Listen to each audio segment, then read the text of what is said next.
Hi, I'm the Reverend Elizabeth Hurd, pastor at Caledonia United Methodist Church in Caledonia, Michigan, and I'm so glad you're joining us for a moment of extraordinary connection.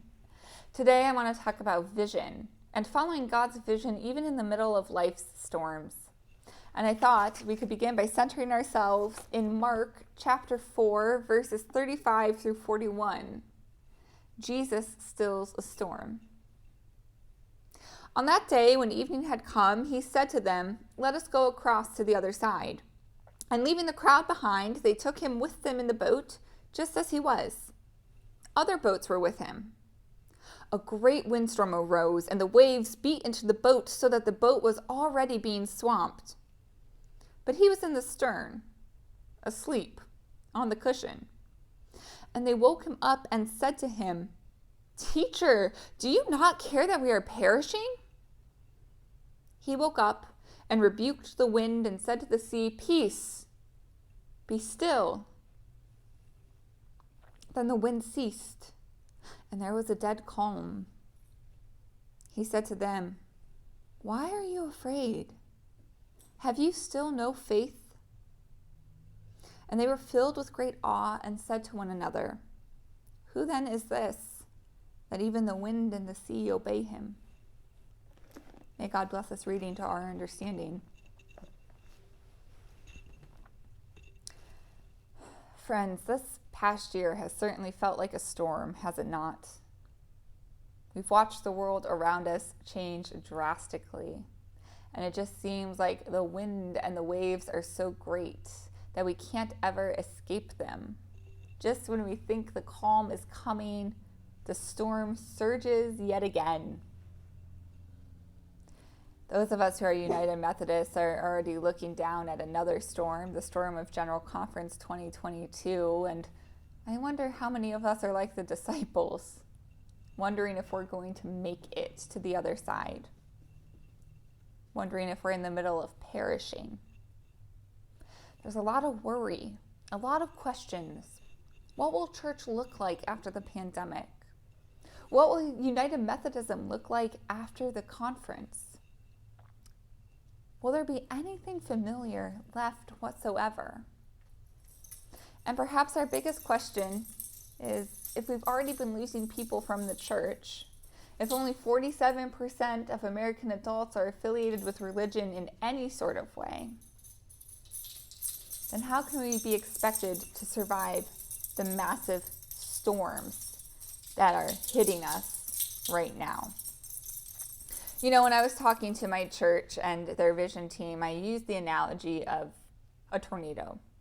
Right now, it's like we're standing at a window, watching a tornado come at us. And we know that it's not going to shift direction. It's inevitable that it's going to hit us. And we have a choice.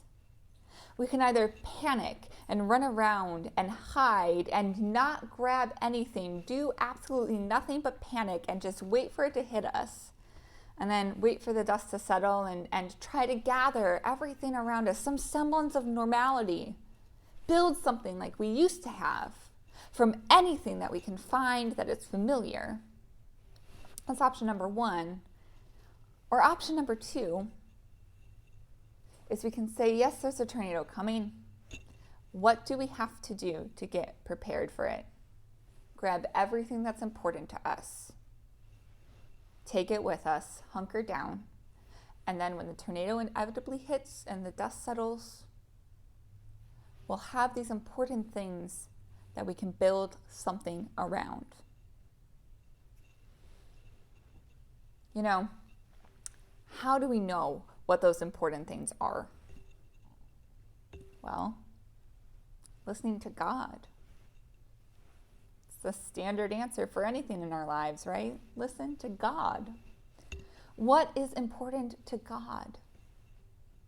What is important to God's people on this earth? Things like love, things like lending a helping hand, things like bearing the burdens of our neighbors, deep care, community, gathering around tables to fellowship. What are the things that God has given us that are our core values, and how do we express those? That's what we need to figure out. What things do we have that speak to God's vision that we can grab as the storm hits, and so we can stay calm too? Because God can calm the storms, and God is calm in the middle of all of the storms. So we can panic, certainly, that's a natural human reaction, but let's also remember that we're following a God that can calm storms, that knows what's important, that keeps offering us visions.